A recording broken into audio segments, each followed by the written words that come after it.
Andy. So, tapos ng ating DIY working area, no? So, hindi muna natin ipipinish yan. Bali, itong labas is mamasilyahan pa yan, tapos pipinturahan pa natin. Pero yung pinto, tsaka yung loob, may masilya na yan, no? Pipinturahan na lang. So, makikita nyo, ito, yung kanyang loob. Yan. So, ayan na, nakapwesto na yung ating computer table.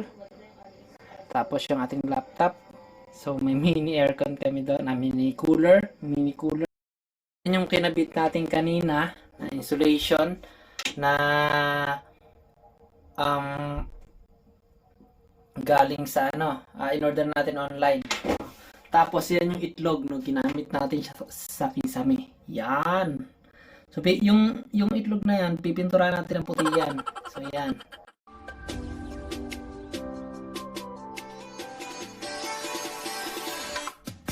Hello mga ka-handy! Welcome sa aking channel. So, for today's video is gagawa tayo ng maliit na study room na soundproof. So, makikita niyo sa aking dito sa aking kinatatayuan, meron dito maliit na space dito sa bahay namin. So, ito talaga is nilaan namin para sa study room. Bali, nakapagkabit na ako ng ilang frame, no? Kasi gagawin natin itong soundproof. What? Sana effective. So, gagamitin natin dito Bro, what are you talking about, man? drywall lang, no? So, gumamit tayo ng metal paring. Tsaka, gagamit tayo ng hardiplex sa labas. Ganito yung hardiplex. Yan. Tapos, hinati lang natin ito sa gitna para may maliit tayong pinto. Ang sukat nito, guys, no, nasa 1 meter by 1.2. So, mga nasa lang siya, no? 1.5 square meter palagay niyo. 1.5 square meter lang yung laki, no? At gagamit tayo ng doon sa ating soundproof, gagamit tayo ng egg tray. Egg tray ba tawag doon? Egg shell. Tray. Egg tray.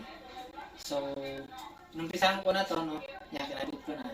Tapos, lalagyan ko na ng mga ganito. Yung pamakuha ng hardiplex na. So, ituloy na rin natin tumakan. Ginagawa mo!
So, yan mga ka-handy, kung mapansin nyo, naikabit na natin yung hardiplex, no? Inuna muna natin yung frame, tapos after nun, sinukatan natin yung pwede natin ilagay na hardiplex. Para, syempre, para hindi masyadong marami yung wastage natin. Bali, isang buo yan na diretso. Yan. Mula doon, isang buong hardiplex yan, na ang width is 50 cm lang. Yan, late lang kasi yan, no? Nagbukod na cut na lang ako sa ibabaw, no? So, yan yung sinasabi ko sa inyo, guys, na gagawin natin na soundproof. Ang ginawa ko dito sa likod, after natin mailagay yung plywood, is naglagay tayo dito ng so, ayan, mapapansin nyo, after natin ilagay yung hardiplex doon sa likod o doon sa harap, naglagay tayo ng mga egg tray. Ayan, egg tray sa lahat ng lahat ng span, kumbaga yung lahat ng span ng ating hardiplex doon sa may loob ng paring. Ilagay tayo niyan, no? Dinikit ko yan ng dinikit natin yan ng stick glue, no? Dot lang tayo, mga hindi naman lahat ng apat na kanto ilagay natin. So yung isang kasi, yung isang egg tray, medyo ito lang yung sakop niya, kaya may mga dugtong-dugtong, yan. So nilagay natin yan dyan, sinarado natin. After nyan, pag nakapaglagay tayo ng ceiling dyan, ilalagyan din natin yan, pero siguro expose ko na lang. Parang pinaka-design niya na lang din sa ceiling. So, ayan guys, tutuloy na natin yan. Tatakpan na natin yan ito. Ang hardiplex na to, itatakip na natin yan dyan. No, para masilid na yan.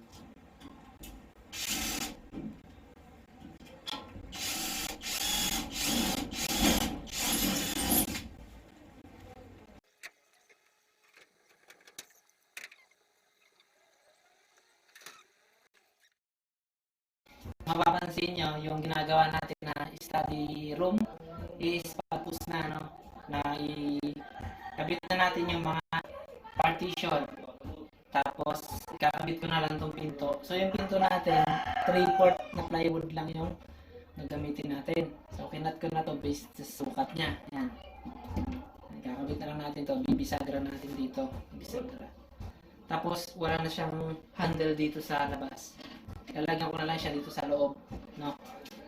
Bali, magiging bukas niyan pag ganyan. Pag ganyan ang bukas niya. Tapos, naglagay na rin ako ng kisame. Mapapansin nyo guys, to. Yan, nilagay na natin yung kisame kasi lalagyan natin yan dyan ng soundproof na egg tray o kaya kung egg tray lang muna kasi yun yung meron kami dyan. Tapos nag-order pa lang kami ng palagay dito, yung parang foam insulation, dito namin lalagay yon para ma-cover siya soundproof paikot. Kasi dito sa may kabila lalagyan din namin, tsaka sa kabila, diba? Kasi ito nalagyan natin to, diba? Ito rin kasi mahalaga rin to kasi siyempre maingay dyan sa sala, kusina, para hindi maano yung mga ingay-ingay po, hindi pumasok dito. Tapos may wire na din, yung mga nakaabang na din kasi nalagyan natin ng ilaw yan dyan. Simpleng ilaw lang, tapos ang switch. Yan, so ikakabit ko na yung bisagra guys, no? Isalagyan natin ito ng piston dyan. So bisagra ulit, ipapatuloy ko na ang paggawa nitong ating study room. Ginagawa mo!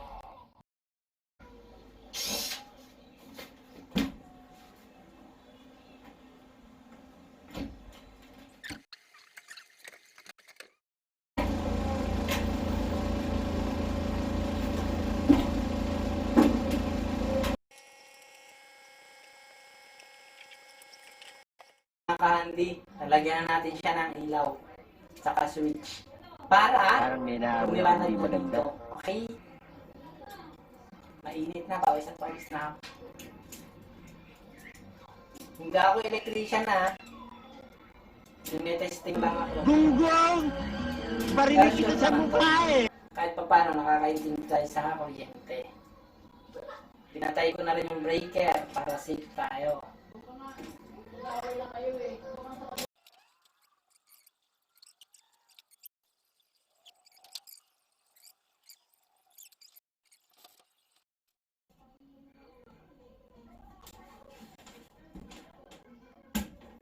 So ayan, mga ka-handy, ay ilagay na natin yung ilaw.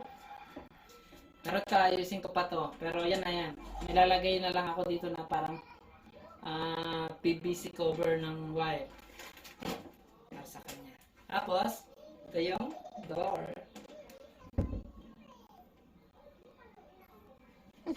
Ayan! Ayan. Ipinis na lang natin yan, ha?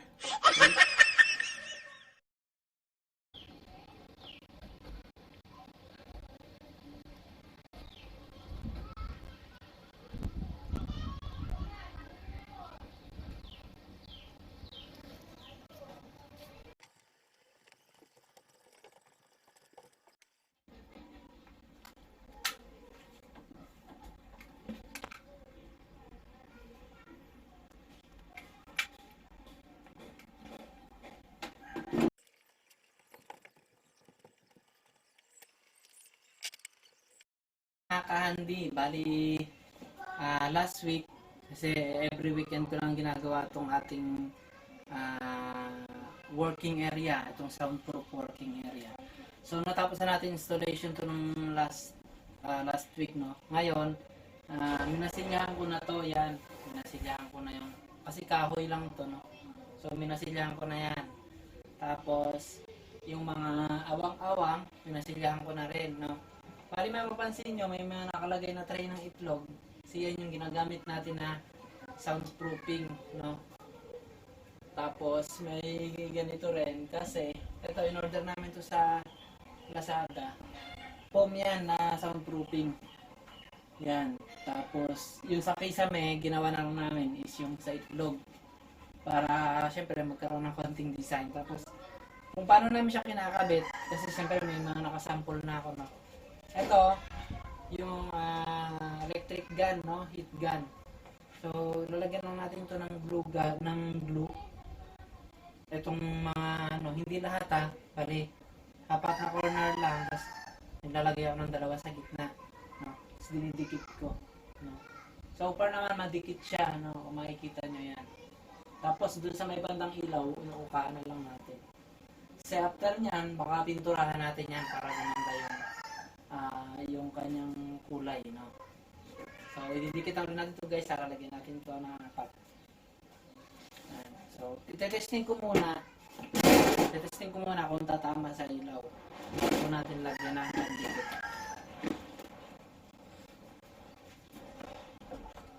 Ayan, tama siya. So, ikakat ko muna to. Para uniform, para pare-parehas.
So, yan mga ka-handy, bali mabubuo na natin yung lalagyan natin ng insulation dito. So, ito is 12 piece, no. Bali bumorder kami nito, ganito yung tsura niya kapag di nyo pa nabubuksan. Parang nipis niya. Pero ang laman niyan 12 piece. So, ganyan siya kasi parang inihigop yung hangin niya para makompress. Tapos, bubuksan natin to. Bali in-order namin ito sa Lazada, 2 piraso. Isang ganito is 300, no? 300 piece to. Isang ganito. Ito na yung pinakamurang nakita namin na soundproof insulation. Ayan. Bali, ano yan, kakapal. Ayan o. Diba ang nipis niya kanina? So, biglang, biglang humaalsa. Ayan. Oh my God! Humaalsa siya.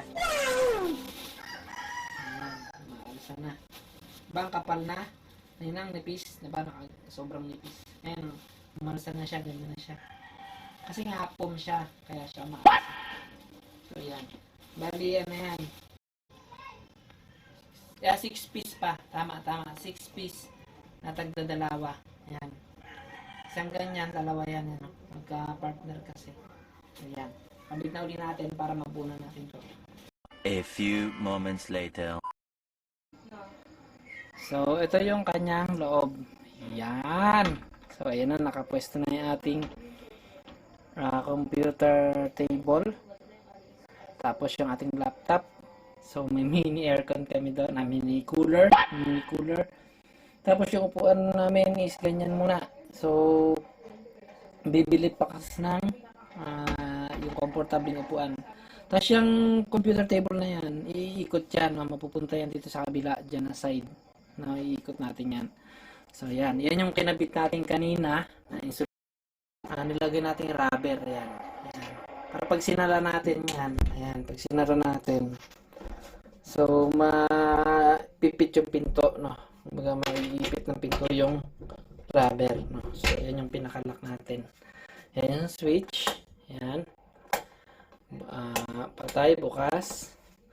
Tapos, yan, ano na yan. Insulation na yung ating